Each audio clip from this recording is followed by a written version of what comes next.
اعوذ باللہ من الشیطان الرجیم بسم اللہ الرحمن الرحیم۔ یہ قرآن مجید کے وسط میں دو عظیم خزانے ہیں حکمت قرآنی کے، سورہ بنی اسرائیل اور سورۃ الکہف، اور یہ نہایت حسین و جمیل جوڑا ہے۔ اس میں جوڑے ہونے کی جو نسبتیں ہیں، نسبت زوجیت، کیا کیا مشابہتیں ہیں، کس کس اعتبار سے کمپلیمنٹری ہیں، وہ تو ظاہر بات ہے کہ میں شروع میں زیادہ وقت نہیں لے سکتا، یہ تو دوران جب ہم ترجمہ کریں گے پڑھیں گے بات واضح ہو جائے گی، لیکن ایک دو موٹی موٹی باتیں دیکھ لیجئے۔ اس سورت کا آغاز ہو رہا ہے سبحان الذی اسری بعبدہ، اللہ کی تسبیح کے ساتھ۔ سورہ کہف شروع ہوگی الحمدللہ الذی انزل علی عبدہ الکتاب، الحمدللہ، اور حدیث نبوی میں آیا ہے التسبیح نصف المیزان والحمدللہ تملؤہ، نظام جو میزان معرفت خداوندی ہے وہ آدھی ہو جاتی ہے تسبیح سے، سبحان اللہ کہنے سے، اور پر ہو جاتی ہے الحمدللہ کہنے سے۔ یہ دونوں مل کر گویا کہ معرفت خداوندی کا جو بھی انسان کے پاس ہو سکتا ہے اثاثہ اور جو پونجی ہو سکتی ہے اس کی تکمیل ہو جاتی ہے۔ یہ ہم آگے چل کر المسبحات میں اس مضمون پر تفصیلی گفتگو کریں گے، لیکن یہاں نوٹ کر لیجئے تسبیح سے شروع ہو رہی ہے سورہ بنی اسرائیل اور تحمید سے الحمدللہ الذی انزل علی عبدہ الکتاب۔ پھر یہ کہ یہاں ہے ذکر اللہ اپنے بندے کو لے گیا، وہاں ہے اللہ نے اپنے بندے پر کتاب اتاری، یہ گویا کہ ریسیپروکل معاملہ ہو رہا ہے۔ دونوں جگہ عبد کا لفظ آیا، رسول کا لفظ نہیں آیا۔ سبحان الذی اسری بعبدہ، الحمدللہ الذی انزل علی عبدہ الکتاب۔ اس طرح آخر میں آپ دیکھیں گے دو آیتیں قل سے شروع ہوتی ہیں، قل الرحمن ایما تدعوا فلہ الاسماء الحسنی، اسی طریقے سے آخری آیت بھی ہے، اور پھر اسی طریقے سے سورہ کہف کی بھی آخری دو آیتیں قل سے شروع ہوئی۔ چار قل ہیں، چار قل تو سورتوں کے ہیں، قل یا ایھا الکافرون اور قل ھو اللہ احد اور قل اعوذ برب الفلق اور قل اعوذ برب الناس، چار قل بہت مشہور ہیں، لیکن یہ چار قل جو ہیں، دو آیتیں قل والی یہ سورہ بنی اسرائیل کی آیتیں، اور دو آیتیں قل والی جو سورہ کہف، نہایت عظیم آیات ہیں، اور ان دونوں میں بھی وہی ریسیپروکل نسبت ہوگی کی طرف کہ میں نے اشارہ کیا ہے۔ ایک اور خاص بات یہ ہے ان صورتوں میں کہ یہ اس طریقے سے انٹرلاکڈ ہے، جیسے ریل گاڑی کے دو ڈبے ہوتے ہیں ان کو جوڑا ہوا ہوتا ہے بیچ میں، انٹرلاکڈ ہوتے ہیں۔ یہ جو ہے وہ ختم ہوگی سورہ مبارکہ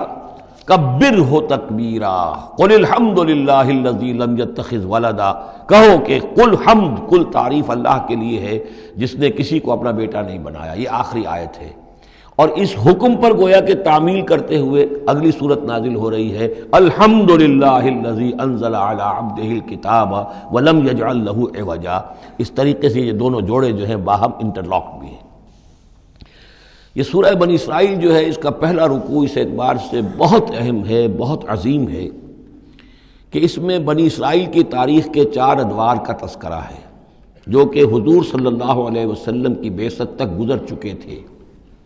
2000 برس کی تاریخ ان کی ہے، جس کو کہ چار ادوار میں یہاں چار آیتوں میں سمو کر بیان کر دیا گیا۔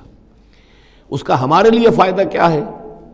کہ ایک حدیث نبوی میں آیا ہے لَيَأْتِيَنَّ عَلَىٰ أُمَّتِي مَا أَتَىٰ عَلَىٰ بَنِي إِسْرَائِيلَ حَزْوَ النَّعْلِ بِالنَّعْلِ، میری امت پر بھی وہ تمام حالات وارد ہو کر رہیں گے جو بنی اسرائیل پر وارد ہوئے، بالکل ایسے جیسے کہ ایک جوتی دوسری جوتی سے مشابہ ہوتی ہے۔ جوتیوں کا جوڑا زمین پر رکھا ہو تو آپ کو مختلف نظر آئیں گے، جوتیوں کے رخ جو ہیں وہ مختلف ہوں گے پنجوں کے حساب سے، لیکن اگر ان کے تلووں کو جوڑ دیں گے تو معلوم ہوگا کہ ان میں کوئی فرق نہیں ہے۔ تو اسی طریقے سے چار ادوار امت مسلمہ، امت محمد صلی اللہ علیہ وسلم کی تاریخ کے گزر چکے ہیں۔ تو گویا کہ اپنے آپ کو سمجھنے کے لیے بھی یہ آئینہ جو ہے ان آیات میں جو تاریخ بنی اسرائیل کا آ رہا ہے وہ بہت مفید ہے۔ چنانچہ اس پر میں نے ایک مضمون لکھا تھا، وہ پھر پہلے تو اب چھپتا ہے چھوٹی شکل میں، وہ کتابچہ ہے تنظیم اسلامی کا تاریخی پس منظر،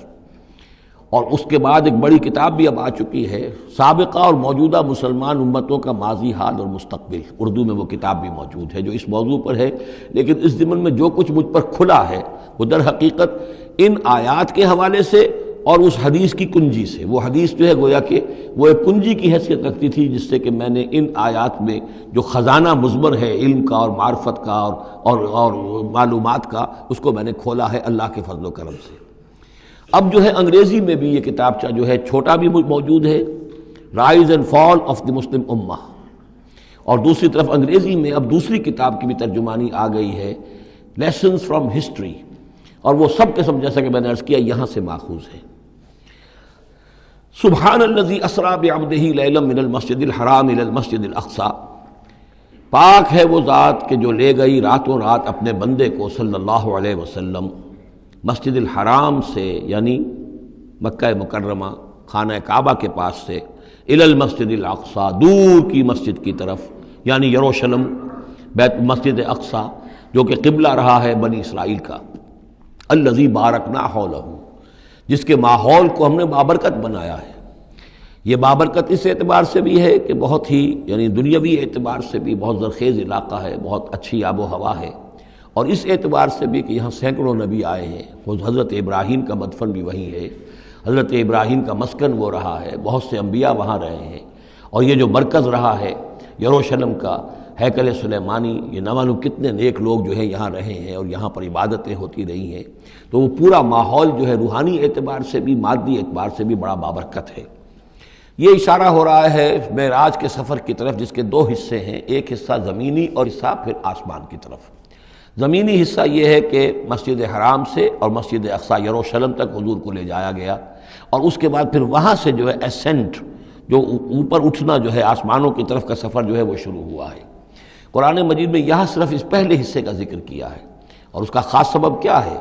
اس کا سبب یہ ہے کہ اب گویا کہ اعلان ہو رہا ہے کہ محمد الرسول اللہ صلی اللہ علیہ وسلم کو اللہ تعالیٰ ان دونوں دین کے جو توحید کے عظیم مراکز تھے ان کا متولی بنا رہا ہے، محمد کو اور ان کی امت کو صلی اللہ علیہ وسلم وعلیٰ صحابہ صلاۃ وسلام۔ اس حوالے سے آپ کو وہاں لے جایا گیا، وہاں تمام انبیاء کرام ان کی ارواح وہاں جمع ہوئیں، جو بھی ان کو اللہ تعالیٰ نے اس کو جسد دیے ہوں گے، مثالی جسد دیے جن حقیقتوں کو ہم نہیں جان سکتے، یہ تمام جو ہے پھر متشابہات میں آ جائے گا۔ وہاں حضور نے ان کی امامت کی، پھر وہاں سے آسمان کی طرف آپ کا سفر کا جو ہے وہ عروج کا معراج کا سفر شروع ہوا ہے۔ اس کا ذکر قرآن مجید میں اس دوسرے حصے کا جو ہے وہ پھر سورۃ النجم میں آئے گا مختصر طور پر، یہاں صرف اس کے زمینی حصے کا ذکر ہے۔ سبحان الذی اسریٰ بعبدہ لیلا من المسجد الحرام الی المسجد الاقصی الذی بارکنا حولہ لنریہ من آیاتنا، تاکہ ہم دکھائیں اسے اپنے بندے کو محمد کو صلی اللہ علیہ وسلم اپنی آیات۔ انہ هو السمیع العلیم، یقیناً سمیع البصیر، یقیناً وہی اللہ ہے سب کچھ سننے والا، سب کچھ دیکھنے والا۔ صدق اللہ العظیم۔